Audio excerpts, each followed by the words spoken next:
All right, everybody, it is 12 o'clock and I know we've still got a few more people joining us, but I just want to take a minute and welcome everybody. We're really excited to be hosting this webinar. It is the newest one in our Let's Chat series.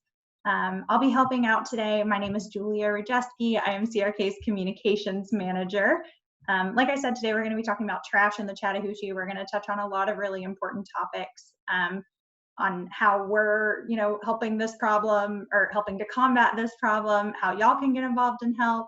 And we've got some really great speakers lined up. But first, I do want to let you know that this webinar is also being live streamed to our Facebook page. So if you are joining us on Zoom, you might want to go ahead and either, mute yourself and potentially stop your video. If your video is on, you will show up on our Facebook Live page. So in addition to being live, we are also recording this webinar. So if you have to hop off, that's totally fine.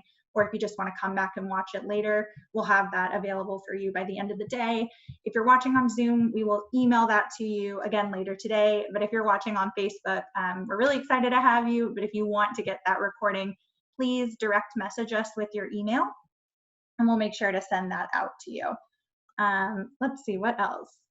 We hope to have plenty of time at the end of this presentation for questions, but as the presentation is going on, feel free to, share your questions, your comments, your reactions in the Zoom chat or on the Facebook, in the Facebook comments below the video as well. So like I said, we're really excited about this topic. We're excited to have you here and watching. And with that, I will go ahead and let our first presenter take it away. Jordan is our watershed protection specialist, and he's going to talk about trash traps and all kinds of things. So, Jordan.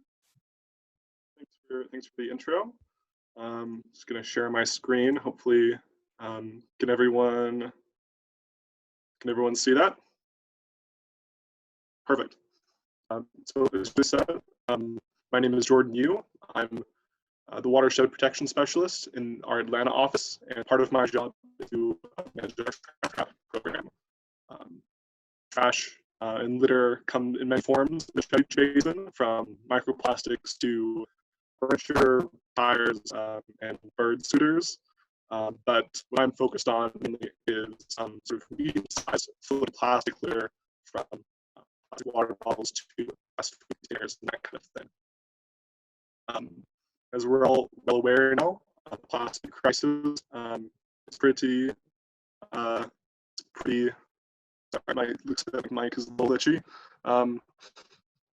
Plastic crisis is pretty terrible. About 8 million metric tons of plastic enter the oceans each year. And the year has only grown since 2015, and most of it originates on land.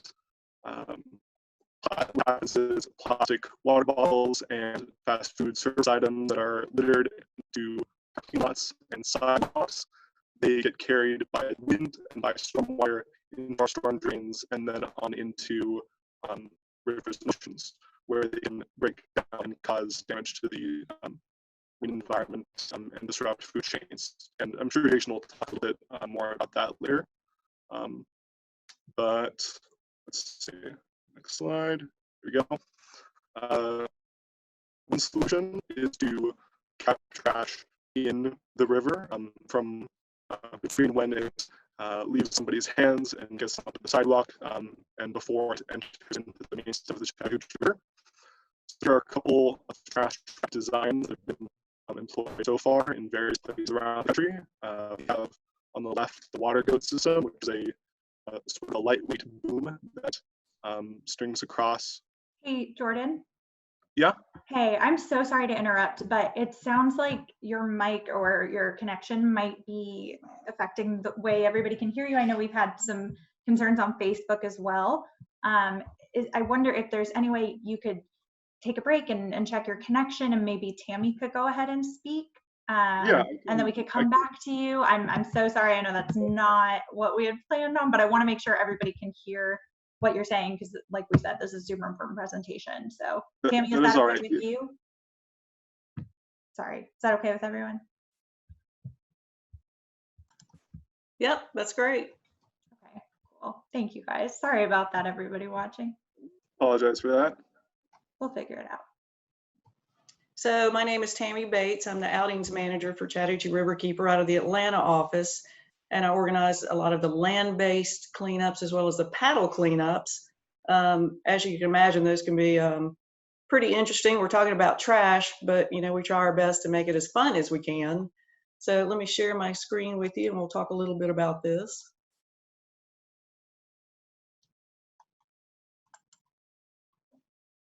In just a second.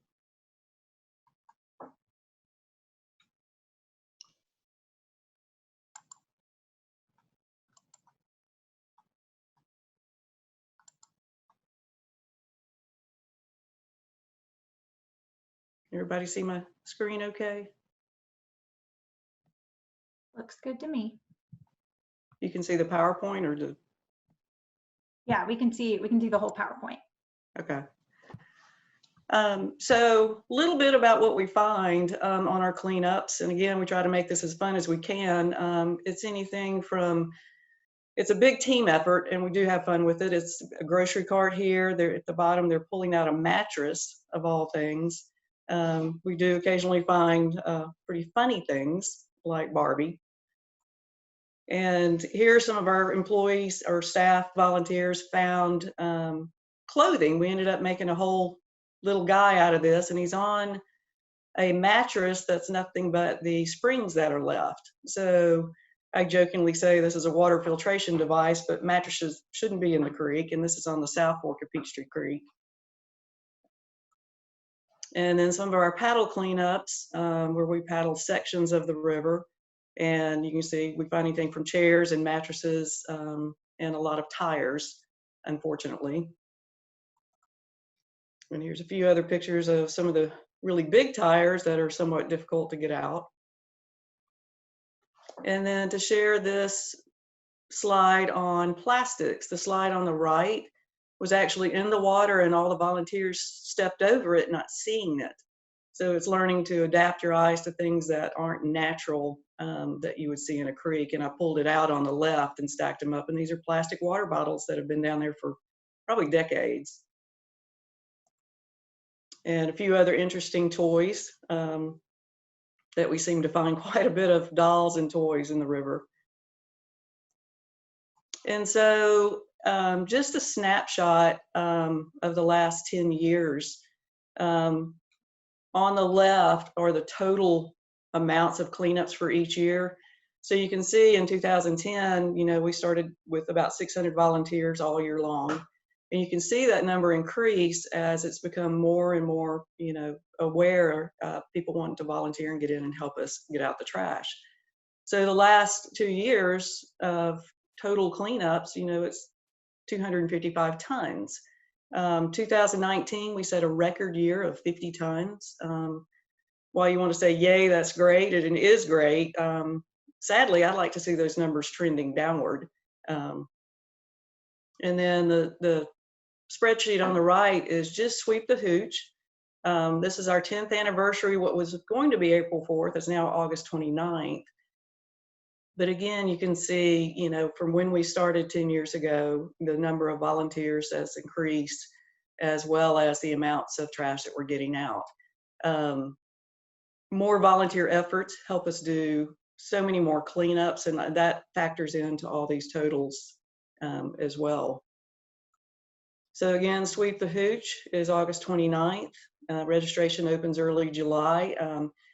There's almost 50 sites, and each one has a capacity based on the project at each site. So we encourage everyone to register early, and we'll let you know that exact date when it opens. And there'll be choices of walking, wading, and paddling for Sweep the Hooch. And then how can you get involved? Sadly, the first part of the year, we were rained out of quite a few events. And then, of course, the pandemic, canceled a few others. So our first one will be June 6th, and registration will open later this week. The way this works is before each date, about 2 weeks out, we will open registration. The reason we wait and not give you a location is because trash constantly is on the move because of rain events. So I want to make sure that we pick the best location to make sure we have plenty to do. And you can see there seems to always be plenty to do. So please check our website frequently for these remaining cleanups, and we'll likely be adding more as time goes on. And all of these efforts wouldn't be possible without our volunteers. We appreciate everyone who comes out to these. People come time and time over and over again. We have a lot of new faces, but it's great to be part of this. So thank you very much. And I will see if Jordan's ready to hop back in. Can you all hear me? Am I sounding more normal? Yeah, that sounds better to me. Okay, just let me know if it starts to go haywire, because I don't know what's happening, but that is just fine as long as it's good for now. Thanks, Tammy, for taking over during these technical difficulties. So back to what I was talking about. Plastic crisis. There are a few different types of trash traps that have been used. They vary in how effective they are in certain situations, obviously how expensive they are, but we at CRK have decided to go with a design called the Litter Gitter. These are invented and developed by a company called Osprey Initiatives, LLC, out of Alabama, and they're an aluminum design, basically. Two booms extend from the center of the trap out to either creek bank, and what happens is they direct floating trash that's coming down the river into the central collection basket, where it can be emptied out at a later time. A little bit of information, more information about the devices themselves. The holes in the basket, the mesh size is about 3 inches on each side, which is large enough to collect water bottles, but not so small that every leaf that flows down the river gets trapped in it. The whole device also is designed so that wildlife can pass either safely through the holes in the basket or underneath the device. The whole object floats up and down with the waves, making it easier for large debris and wildlife to get underneath if need be. We've found that they're about 80% successful in catching litter that's floating downstream. If the flow is really flashy, if there's a gigantic rain event that's tossing water bottles and plastic bags everywhere, it'll be a little bit less effective, but we've been happy with the performance so far. So much so that we operate 3 of them now, 2 litter gitters on Atlanta's Proctor Creek and 1 on Villa Rica's Bay Springs Creek. Though for this presentation, I'm mostly going to be talking about the ones on Proctor Creek. Let's see. So a little bit about the Proctor Creek watershed. Our Atlanta office is actually located within the Proctor Creek watershed. There's lots of trash in Proctor Creek, unfortunately, from illicit dumping, littering. There's industrial pollution and aging sewer infrastructure. And so our trash traps that we've put in are just part of a larger program to restore the whole watershed. We have Cassie water monitoring, we have neighborhood water watch monitoring, and of course, we have Tammy's volunteer cleanups that go in and do more terrestrial and kayak-based cleanups of the area. So trash traps are just one part of a larger system of measures we have in place to try to restore the Proctor Creek watershed as a whole. For my part, I help manage the Litter Gitter pilot program. Coca-Cola, a longtime partner, has sponsored a 1-year pilot project. Basically, in Proctor Creek, we've set up 2 litter gitters. They've been in there since June 2019. Basically, the goal of the project is to not only remove trash, but involve workforce development programs in schools to train people to clean out these devices and also educate the public about littering and the benefits of these sort of devices. As well as that, we're working on figuring out how best to use these traps, and maybe once we work out the kinks for this program, it can be exported to other basins throughout the state or throughout the Southeast. One of my favorite parts of the program is getting to go and talk to students about the litter gitters. That photo shows Don Bates, the inventor of the trash traps, inventor of the litter gitters. He and I have gone to Atlanta's Boyd Elementary on a few occasions to talk to the students there about the traps. And the great thing is we get to talk to them about the higher level issues, the problems with littering and how it can harm animals, but we can also show them litter that the traps have collected. So in the photo, you see litter from right outside their school that we've shown them. And it's a really powerful thing for the kids to be able to see the actual trash that's being collected that they themselves may have, unthinkingly thrown away. And lastly, we work with other nonprofits and researchers to try to expand the field of knowledge about these devices and provide guidance to municipalities and really whoever wants to learn more about these devices. So collecting trash in the litter gitters is the easy part. You just kind of set them in the water, and gravity and the downstream currents, does the rest. Cleaning them out is a little bit more involved. For that, we have the help of Groundwork Atlanta and Osprey Initiatives. Personnel from those two groups go out on a weekly basis to clean out the traps. They get out there with rakes and buckets and waders and those little trash pickers, and they remove every little scrap of trash from the trap, separate out the organic matter from the recyclables and the disposable.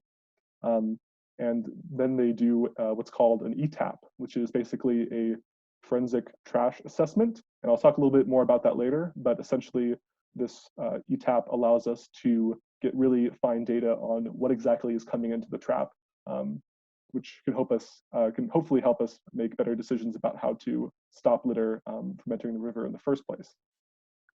So this is an example of the data card that we use to do a forensic analysis of the trash. Over on the left-hand side, you can see the materials that the item is made of, whether it's a paper cup or a glass bottle or a metal food packaging. The green columns basically tell us the item's condition, whether or not it's fouled, intact, or partially intact. This gives us a little bit better idea about how long the item has been in the environment. So say if we see a plastic bottle that is heavily fouled, it means it probably hasn't been littered recently. It's probably a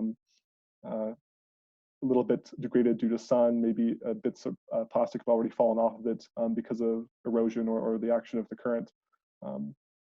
And the pink column is where we put notes about the products. As you can see in this example, there's some brand names. And for instance, if we say find a lot of bottles from a particular manufacturer or a lot of packaging from a particular business, we can reach out to them, show them the data, and try to work on solutions to make it so that their products aren't ending up in the litter gitters. So here are the results from all of those forensic trash assessments and from just weighing the trash that the trash and the recycling that we collect.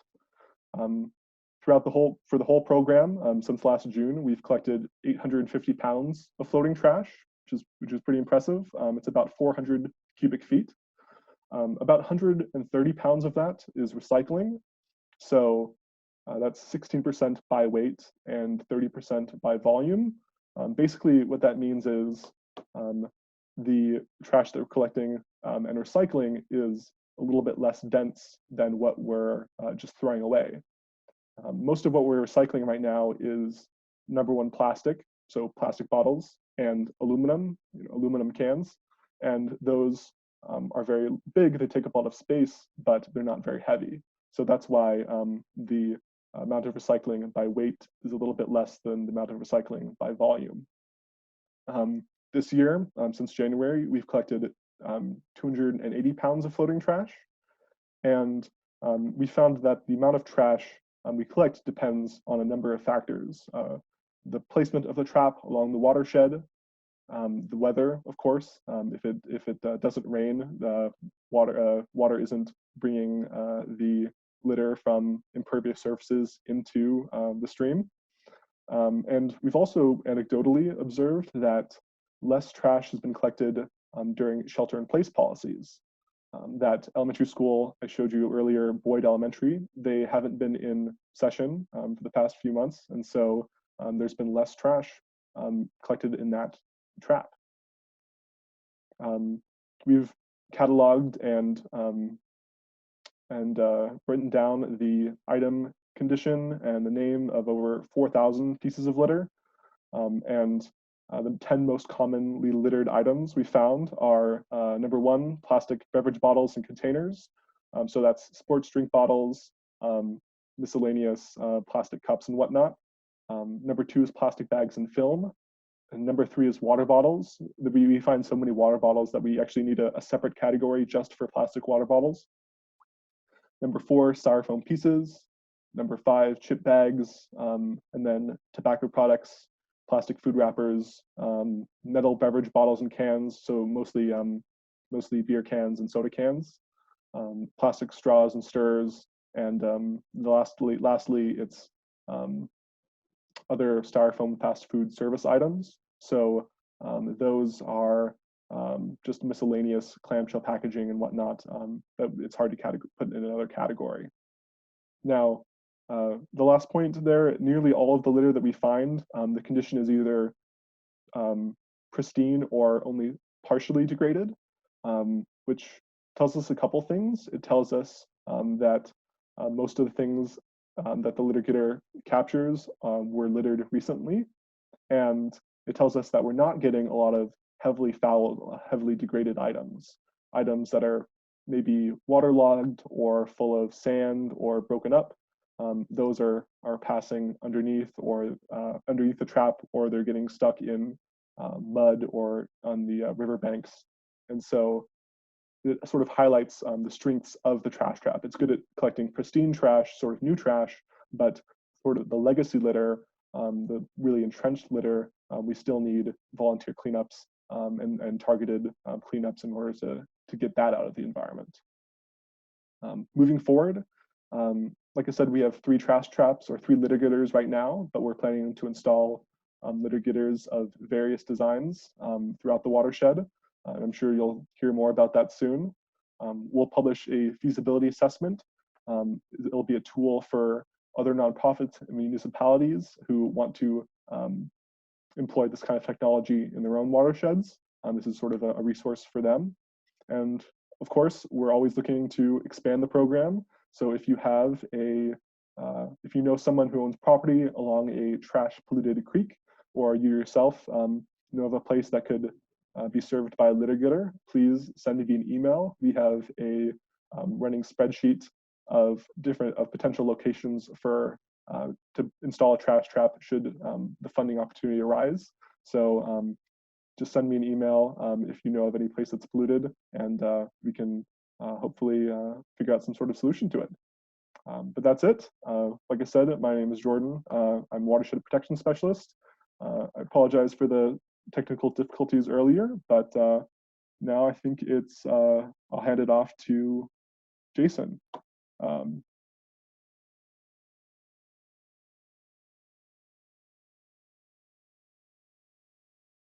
Oh, here you go. All right. All right, thanks, Jordan. Okay, I've got a couple slides with some pictures here I'm going to go over.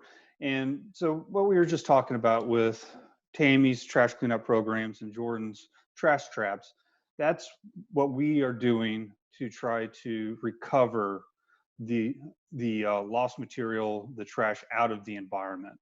And we have a number of other initiatives and programs that we're working on related to trash that I want to just kind of touch base on.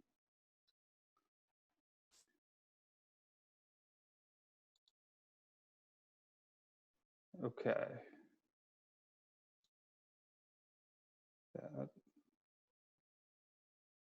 There we go. Okay, so one of which is really trying to get a handle on what the true impacts of this trash and what those impacts are having on our environment. So we know all of the materials that are coming in. That's a great thing about these ETAP reports that Jordan has been talking about. That gives us a very detailed list of exactly what it is that's making its way through litter and illegal dumping and making its way into our river system. And we're trying to also take that data and look at what those impacts are having. So I'm sure everybody has seen pictures like this of wildlife. This is an albatross. We see whales, we see other wild animals. As they die and decompose, you can see the amount of plastics that they are eating, the amount of trash that they're eating. And that type of impact is very visible. It's very easy to understand. And we are, of course, very concerned about that on the Chattahoochee River system itself, not just with wildlife in the ocean systems. And that is one thing that we are monitoring. But another thing that we're really trying to now get a better handle on is the microplastics in the environment. So it's what happens when these larger pieces of plastics like bags and bottles and other plastic products, as they enter our environment, they get degraded by the sun, they get degraded by water flow, and they break down into much, much smaller pieces. And there has not been a lot of research done, especially on the Chattahoochee River system itself, to try to get a handle on how many microplastics we have in our river and what kind of impact is that having. So in September of 2019, we took a research crew from Georgia Tech out on the Chattahoochee River. We put in South Fulton County and went up to Buzzard Roost Island, and then we went up to Peachtree Creek. And what you see in this picture is this research crew. They would deploy several nets on the sides of the boat while we're anchored. And what this net does is we just let the flow carry the river water into this net for about 20 minutes. And then we pick it out and pull out all of the things that it collects. So it'll collect, of course, pieces of plant material and maybe some twigs. And as we're now finding, it also collects plastics. And one thing that's very interesting during this particular study survey was this was during the middle of a drought. So this was September of 2019. We were in a period of about 90 days where we didn't get any rain in the entire Metro Atlanta area. So this is not, stormwater runoff that we were collecting. This was a true base flow in the Chattahoochee River, and really a good representation of what types of things we can expect to find in the river system. That's not just, stormwater runoff that just recently got flushed into the river. So with these nets, they then empty the nets into bags, and you can see in this bag, a lot of this stuff is just woody debris, plants, twigs, that sort of thing. But when you really started looking at it, and we started trying to find some of these smaller pieces of plastic, they were not hard to find at all.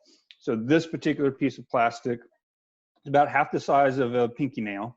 And these things are just floating in the river system. We were only had those nets deployed for 20 minutes.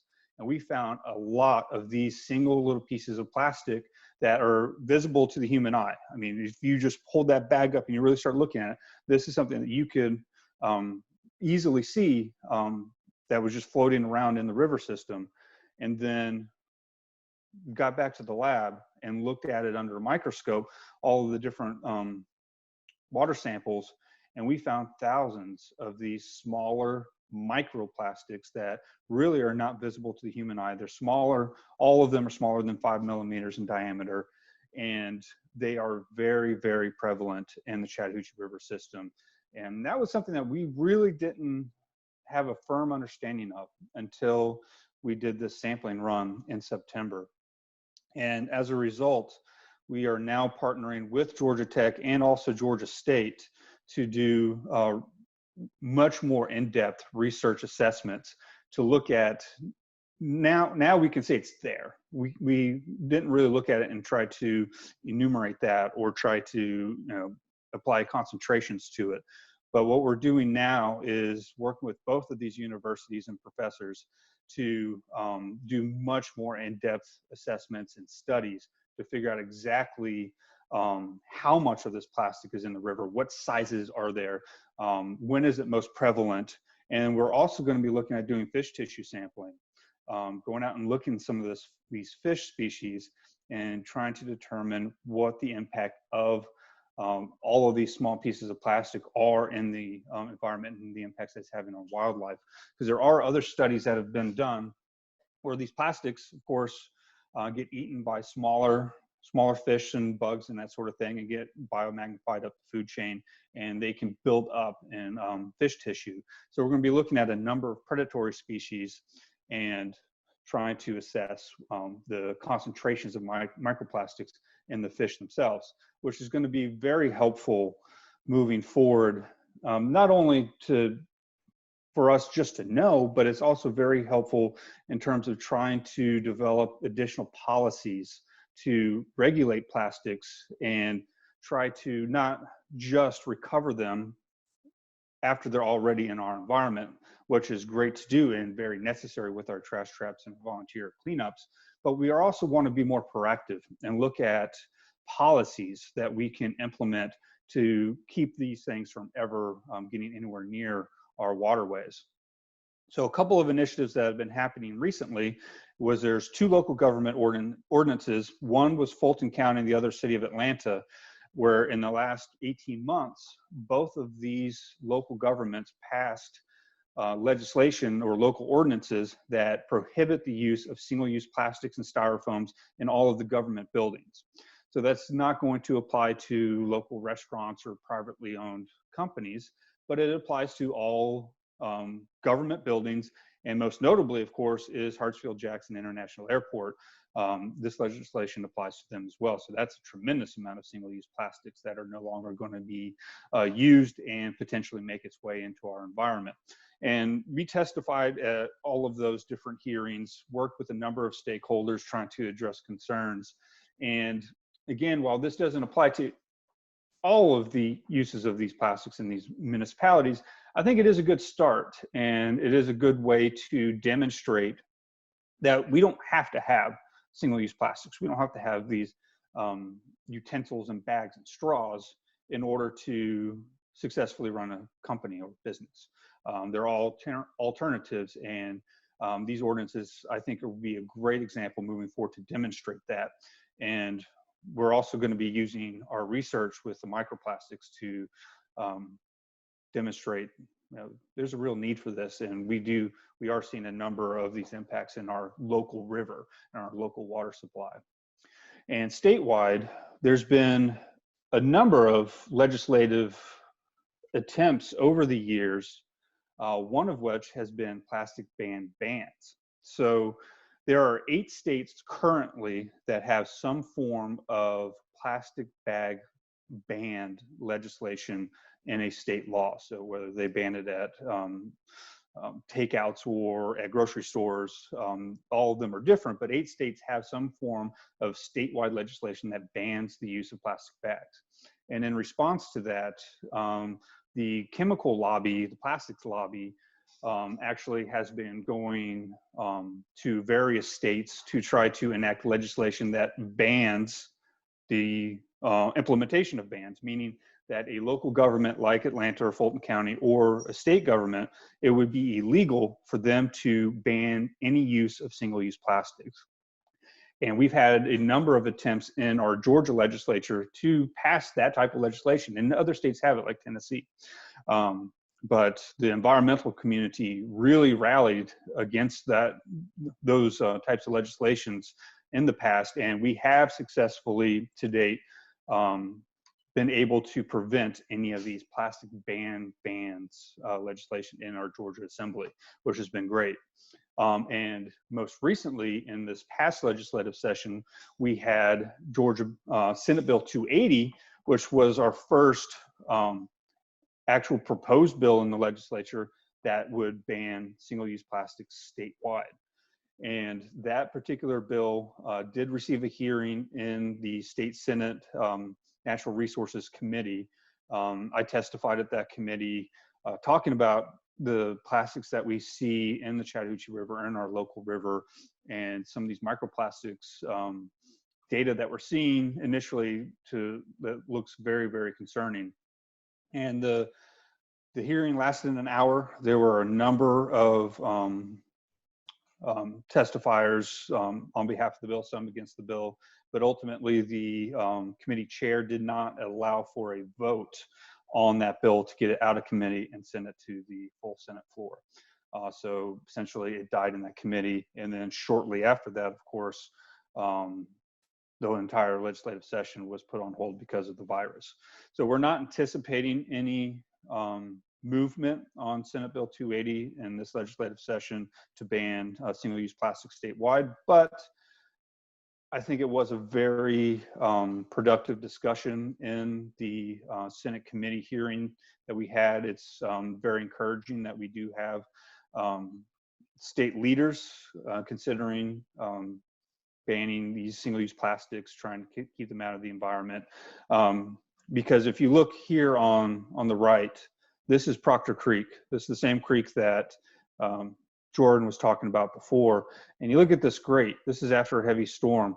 That's the amount of plastic bags that are getting into our creeks. And it's very visible here because they have this filtration grate, and it's just thousands and thousands of these plastic bags that get washed into our storm drains, get flushed into these creeks during these heavy rains. And these plastic bags in particular break down very quickly and reach that stage of microplastics much faster than, say, a plastic bottle would. So we're encouraged. This local versus and state movements have been moving in the right direction in the past couple of years. Riverkeeper, we are working with additional local governments. We are working with our state leaders. We're at the Capitol when the session is in place. We're watching these bills. We're notifying our members. So if you don't know who your local and state elected officials are, I would encourage you to go online, make sure you know who your state representative is, who your state senator is, who your local county commissioners are, and reach out to them when these issues are coming up. We will notify you through our e-blast systems, and reach out to them and make sure that they know that you care about plastics pollution, trash pollution, and the impacts that it's having on our Chattahoochee River. And a couple other things that we were working on. One is a host of corporate partnerships.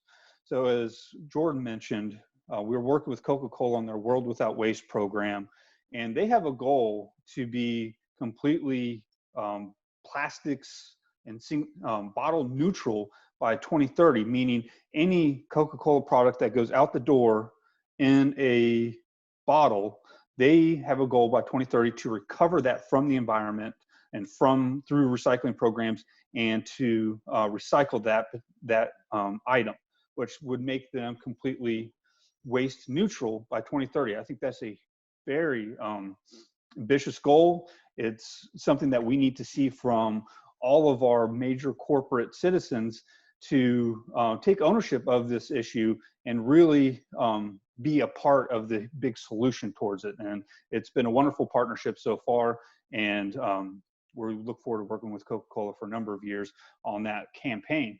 And you've also probably heard of grocery stores like Kroger that now has a goal to completely ban all of the single-use plastic bags out of all of their grocery stores nationwide by 2025. And that also is a great goal to try to limit the use of plastic bags that are getting put into the environment.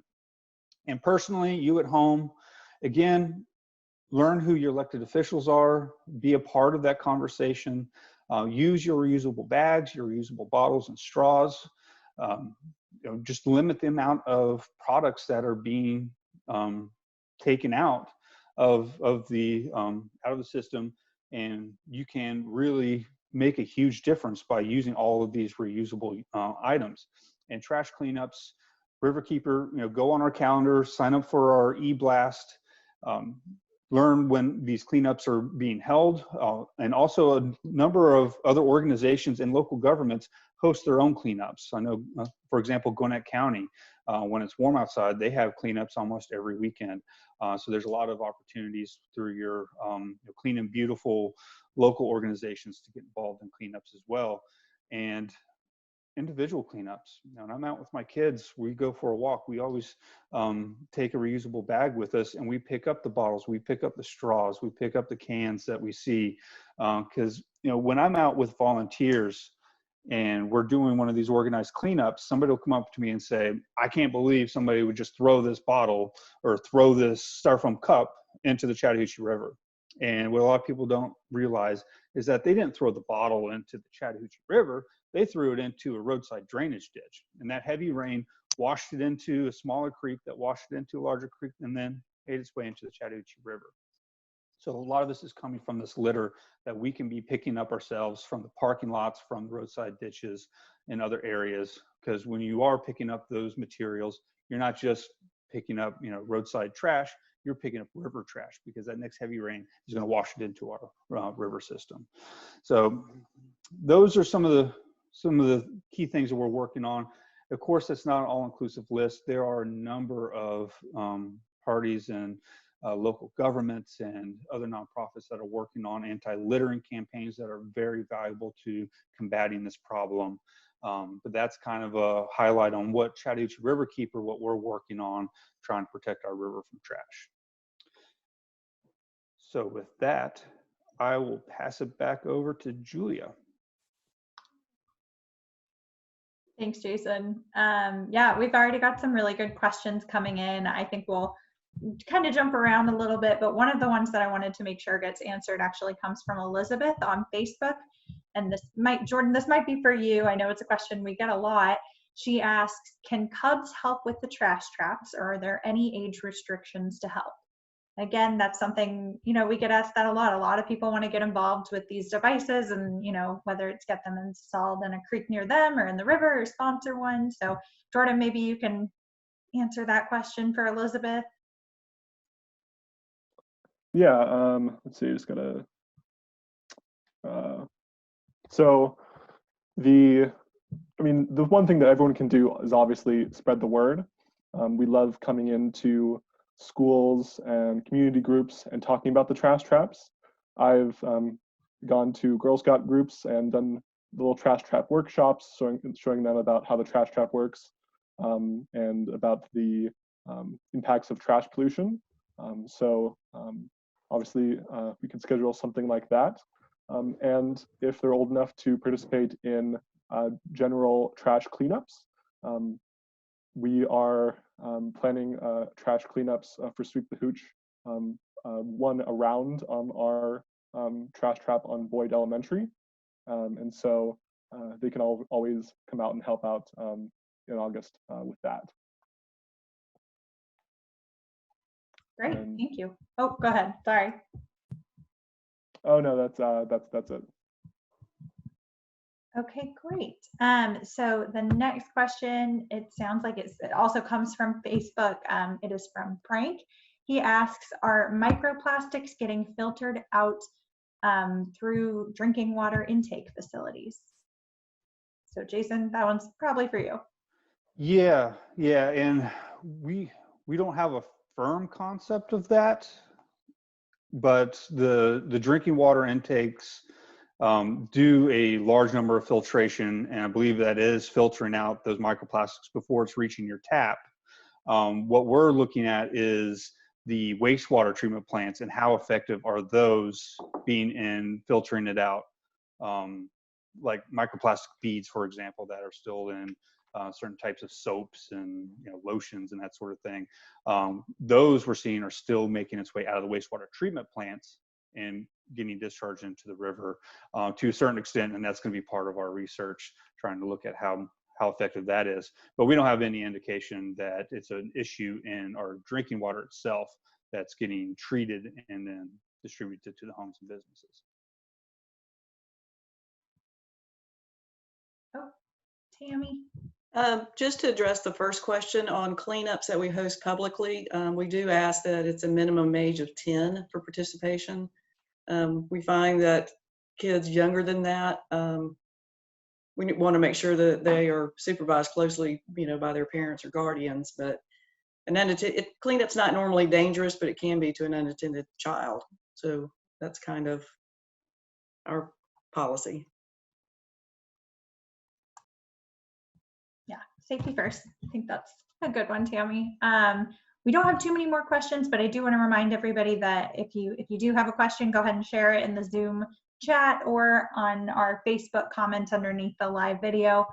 One more I did want to make sure gets asked comes from Ben. Ben, I'm not sure if you're on, but he asked this when he was registering for this webinar. He asks, what other ways are there that he could help monitor the Chattahoochee this summer? I know we've got some things kind of up in the air with, whether we'll be social distancing at that time. So y'all feel free to weigh in on that question. Yeah, in terms of water quality monitoring, of course, we monitor 180 locations of the main stem of the river and its tributaries every week in partnership with our volunteers. That has been put on hold, and we are now walking through kind of a phase-in strategy to try to get those monitoring operations back up and running safely through social distancing and meeting all of the safety protocols. So we don't have a firm plan on that. We are going to be starting to phase in June and focusing on our most priority watersheds that we've had the most pollution issues, and then growing it from there. So we, in terms of volunteer monitoring, are not looking to expand necessarily over the summer. We're going to be kind of phasing back in the existing volunteers that we're already engaged in and collecting samples.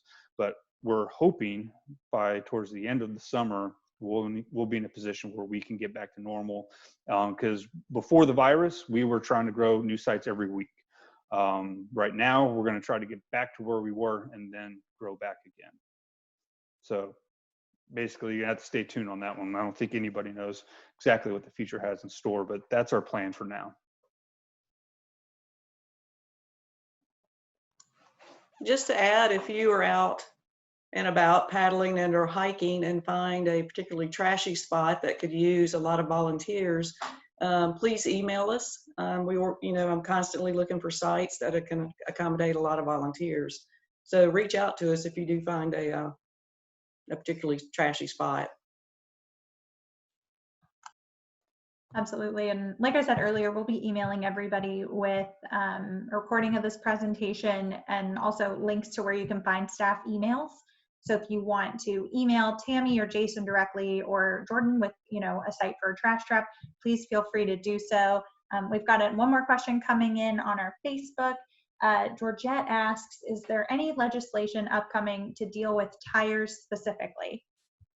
Jason, I don't know if you know about that. Yeah, actually, there's a recent update on that, which had to deal with the trust funds. So it's when you go to a tire dealer and you get new tires, you pay like a $2 fee for disposal of those tires, and that's supposed to go towards recovering tires from the environment. And what has happened historically is a large amount of those fees has been rated by the General Assembly to pay for roads or Medicare or whatever it is they take it for, but those fees were not being used for the purpose that they were intended for, which was combating our tire pollution problem. And we did get a bill passed with the Georgia Water Coalition, which is a group of over 250 environmental water-based groups from all across the state of Georgia. The Water Coalition was able to get a bill passed that they've been working on for over 10 years to get a vote on during the general election to allow the citizens to appropriate those tire funds or those tire fees just for the tire problem. So that is going to be on the general ballot in November, where there's going to be one of those questions at the end. It's going to ask you, should the state of Georgia earmark all of these funds for their intended use? And hopefully that will pass. And in that case, we will have a significant pocket of money that's going to be used towards combating the tire problem. Awesome. Thanks, Jason. I posted in the comments in the chat that this is kind of our last chance for questions before we wrap it up, but I do want to let everybody know that this webinar is part of our Let's Chat series. It's something we've been working on for, I mean, however long we've been working from home. So we're really excited to have y'all here listening as part of it. We've got 2 more scheduled for the next few weeks. We've got one about sustainable water supply, and that one will be on Thursday, May 28th at noon. And then we've got another which will focus on Lake Lanier and the headwaters of the Chattahoochee River specifically, and that will be on Wednesday, June 3rd at noon. So we will send that information out via email. It'll be on our Facebook page, all of our social media, so keep an eye out for that. I'm not seeing any more questions, so I think we're good to go ahead and wrap it up. Again, if you're on the Zoom call, we're going to email you all of this information.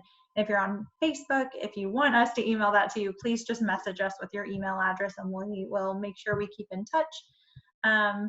You know, and let us know what other topics you'd like to hear about from us. If you think, you know, you'd benefit from a webinar on something specific that you've seen in the Chattahoochee, please don't hesitate to reach out. You know, the river is at the heart of our work, but the people who depend on the river is at the heart of our work too. So please let us know. And with that, thank you all for joining. Thank you so much to our presenters. And we hope to talk to everybody soon. Yeah, thank you.